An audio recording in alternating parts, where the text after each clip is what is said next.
Now you can make that project. Let's have a look at the... Let's log in here.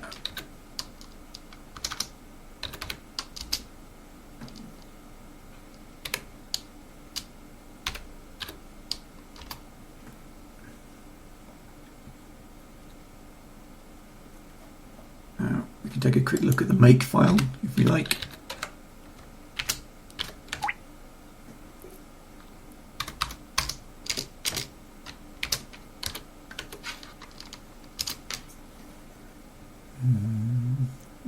To see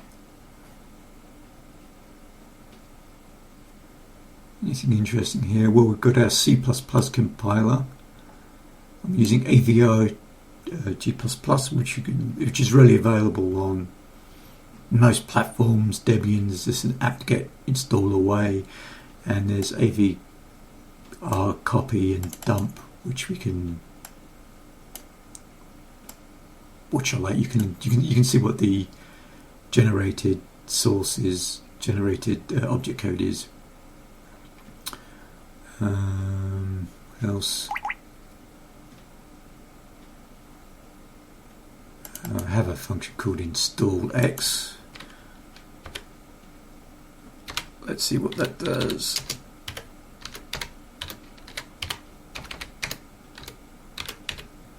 I created this one myself.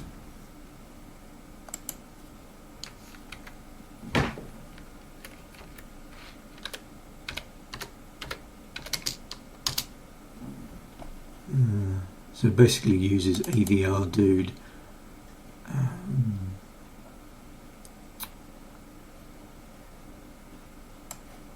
What's all this GPIA stuff, you might be asking?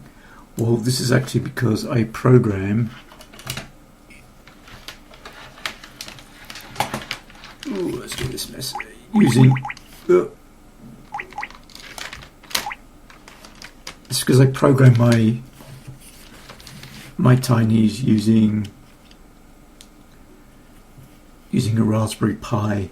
You can do it using an Arduino, but I found that to hit and miss. I actually created a little shield here to do the programming for me. So let's make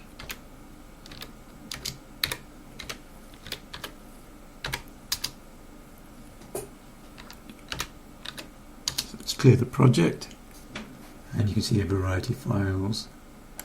These are just backup files, so we just type make.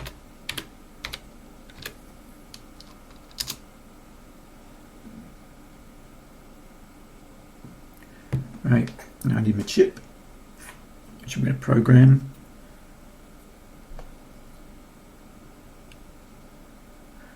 And make sure I put the chip on the right way. I have an on-off button here.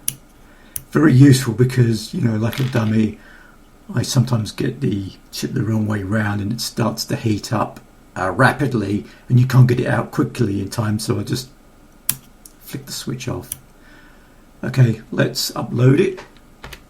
Let's upload our sketch.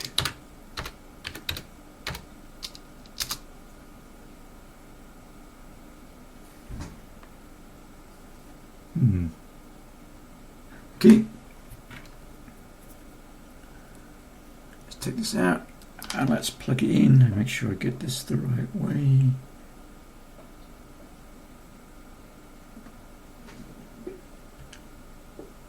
Can't find my glasses.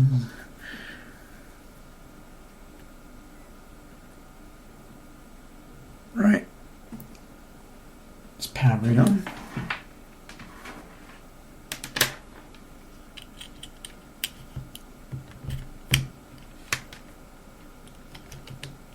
Okay, so you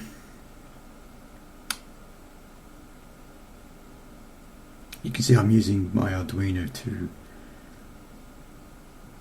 power the chip. We'll get to doing something more interesting with it in a second.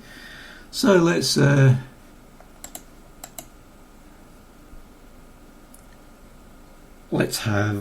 a little play. So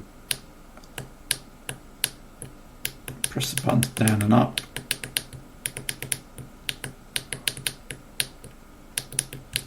Okay, so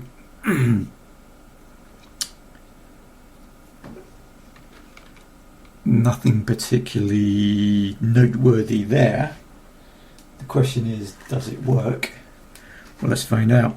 Now, this Arduino has been programmed with the frequency counter from a previous episode. So if I put the pin in here, this will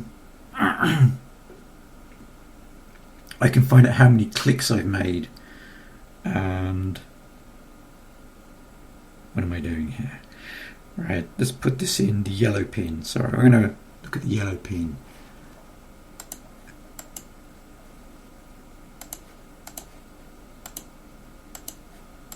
Right, let's look at the output from the Arduino.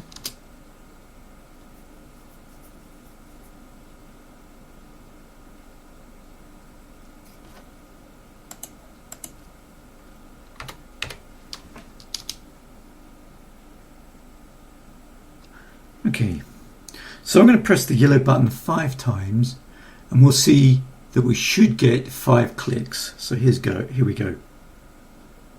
1, 2, 3, 4, 5. So you can see 3 and a 2. Right, so that's done it right. Let's do it again for good measure. 1, 2, 3, 4, 5. So 5 there. And we'll switch over to the other pin, make sure we get that right. You can see it, you can see there's a bit of floating pin input there as I moved over. Doesn't matter, I'm not fussed about that, that's okay. Right, so let's click this 5 times, see what happens. 1, 2, 3, 4, 5. And we get a sum of 5. Let's do it again for good measure. 1, 2, 3, 4, 5. And we get 2 plus 2 is 1. Cool. So it looks like we've debounced properly. So I made a physical module here. So what I'm going to do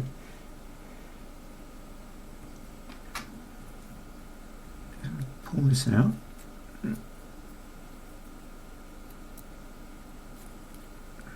Put that in tightly. Get rid of that.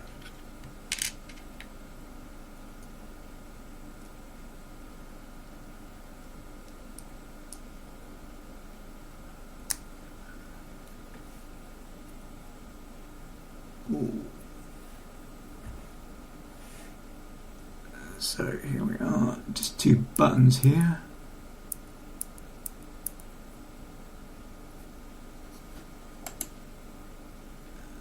Let's have a look at the schematic.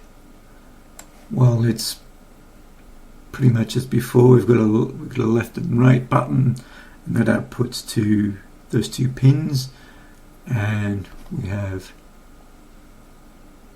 an output on a ground connector. So those are all the connectors there. See, it connects on this side. What I've also done is a bit of balsa wood that's 2 millimeters thick, which conveniently is the height of this plastic on the header. So that when I put it on the board, like so, it's all nice and solid, and I can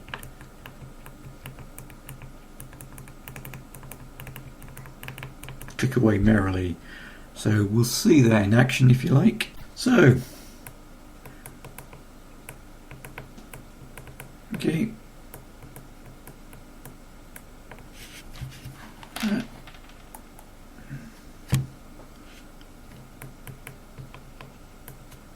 Can't see it properly. Where are we? Oh, a bit glary.